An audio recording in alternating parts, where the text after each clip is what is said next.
അതെ, പുള്ളിക്കാരൻ കുറച്ച് എക്സെൻട്രിക് ആണ്, പക്ഷെ ഉഗ്രം കലാകാരനാണ്. റഷ്യയിലെ ലോകപ്രശസ്തമായ ഷേപ്കിൻ സ്കൂൾ ഓഫ് ആക്ടിങ്ങിന്റെ പ്രൊഡക്റ്റാണ്. പിന്നെ മറ്റുള്ളവർ അറിയുന്നുള്ള ടെൻഷനൊന്നും വേണ്ട. മാഷ് നമ്മുടെ ഡ്രൈവറായിട്ട് കൂടെ നിന്നോളും. അതൊക്കെ ഞാൻ പറഞ്ഞ് സെറ്റാക്കിയിട്ടുണ്ട്.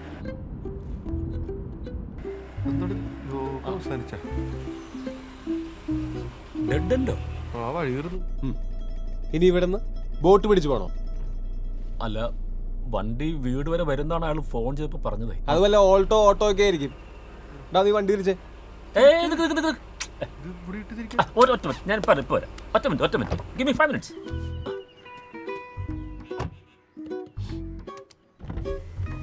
എന്താ? അതെ, ഗുരുവാണ്, മറക്കരുത്. ഗുരുത്വമാണ് നമുക്ക് ആദ്യം വേണ്ടത്. Trust me, this will work. എന്റെ അമ്മേ, എത്ര ദൂരം പോണാവോ?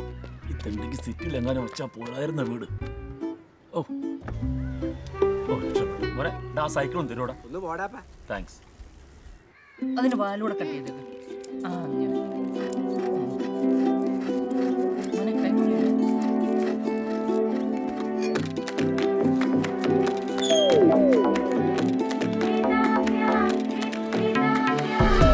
ഹലോ, ഞാനാ.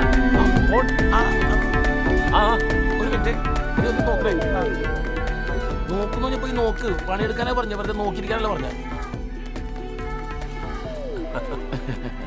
ഈ ഷെയ്ൻ ഷാ എന്നുള്ള പേരോട് ആരും അറിയില്ലല്ലേ? ഇല്ലില്ല, ഇവിടെ ആശമ്പല്ല. ഓ, അല്ല, ഇവിടെ എന്താ പരിപാടി? വല്ല ആക്ടിംഗ് ക്ലാസ്സോ നാടക ക്ലാസോ സംതിങ് ലൈക്ക് ദാറ്റ്? അല്ല, കമ്മ്യൂണിറ്റി കുക്കിംഗ്. പിള്ളേർ ആക്ടിംഗ് മാത്രം പഠിച്ചാൽ പോരല്ലോ, ലൈഫും കൂടി പഠിക്കണ്ടേ. അതിന്റെ ഡേ കൂടി ആക്ടിങ്ങും. എവിടെ സ്റ്റുഡന്റ്? എവിടെ? അവരുടെ കാറിൽ വെയിറ്റ് ചെയ്യുന്നുണ്ട്. വണ്ടി ഇത്ര ദൂരം വരാത്തോണ്ട്. വണ്ടി ഇവിടെ വരുള്ളൂ? അല്ല, കുറച്ച് എക്സ്പെൻസീവ് വണ്ടിയാ. വല്ല പോറിൽ പോണാലും മൂപ്പര് ഈ വണ്ടിയുടെ കാര്യത്തിലൊക്കെ കുറച്ചൊരു ടെൻഷനുള്ള ആളാണ്. എന്നാ പിന്നെ അങ്ങോട്ട് പോവാം. ഇത് കണ്ടില്ലേ, ഇതിൽ പുട്ട് പോലെ വരില്ലേ? എനിക്കറിയാവുന്ന, ഞാനൊരു വലിയ ഡ്രൈവറാ, പക്ഷെ പറഞ്ഞാൽ മനസ്സിലാവണ്ടേ? പക്ഷെ ലോറിന്ന് വരില്ല കേട്ടോ. അതെന്താ ഇങ്ങനെ വെറുതെ ഇരിക്കണം? അത് ഞാൻ അങ്ങനെ ചിരിച്ചോണ്ടിരിക്കും. എന്നാലും അതൊക്കെ ഡീൽ ചെയ്യാൻ പറ്റുള്ളൂ. മനസ്സിലായിക്കോളും.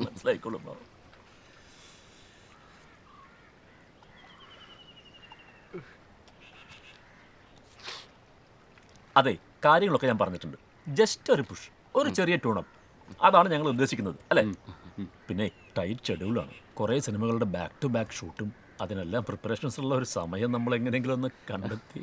അതൊക്കെ ഓക്കെ, ഒരു വിഷയമില്ല. പിന്നെ എൻ്റെ രീതി കുറച്ച് ഡിഫറെൻ്റാണ്. ബേസിക്കലി പിന്നെ 6 മാസത്തേക്ക് എന്നെ കട്ട് ചെയ്ത് വിടാനും പറ്റില്ല. പിന്നെ ഞാൻ പറഞ്ഞ പേയ്മെൻറ്റിൽ ഒരു മാറ്റമില്ലെങ്കിൽ ഞാൻ ഓക്കെ. പേയ്മെൻറ്റിനെ പറ്റി സാറിന് ഒരു പ്രശ്നമല്ല. നിങ്ങൾ എന്ത് ചെയ്യായിരുന്നു ഇതിനു മുമ്പ്? ഇതൊക്കെ പറഞ്ഞു കൊടുത്തിട്ടുണ്ടോന്ന് ഞാൻ വിചാരിച്ചത്. അതല്ല, വൈ റഷ്യ? അവിടെ MBBS പഠിക്കാൻ പോയൊരു ഫ്രണ്ട് എനിക്കുണ്ടായിരുന്നു. ബട്ട് ആക്ടിങ് സൗണ്ട് ചെറിയൊരു ജാട. മാലി തിയേറ്റർ. മാലി?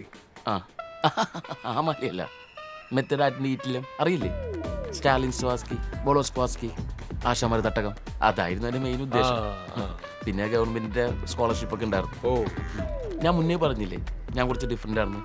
ബേസിക്കലി ഞാനൊരു ആധുനിക മനുഷ്യനാണ്. അതായത് നിങ്ങൾ ഈ സാധാരണ ജനങ്ങളെ പോലെ ജൈവികമായിട്ടുള്ള വികാരങ്ങൾ ലൈക്ക് പെയിൻ, ഹേറ്റ്, ഈഗോ, ജാഡ, ഇൻസൾട്ട്, ഇതൊന്നും എന്നെ ബാധിക്കുന്ന കാര്യമേ അല്ല. Because I am an actor.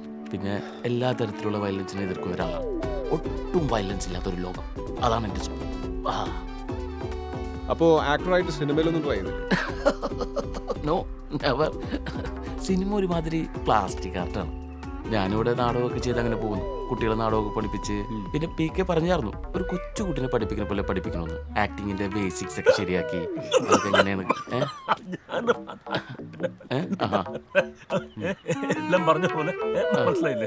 അങ്ങനെയാണെങ്കിൽ നമ്മൾ തുടങ്ങാൻ പോകുന്ന സ്ഥിതിക്ക് ഐശ്വര്യമായിട്ടൊന്ന് ഷെയ്ക്കിൻ്റെ തുടങ്ങാം.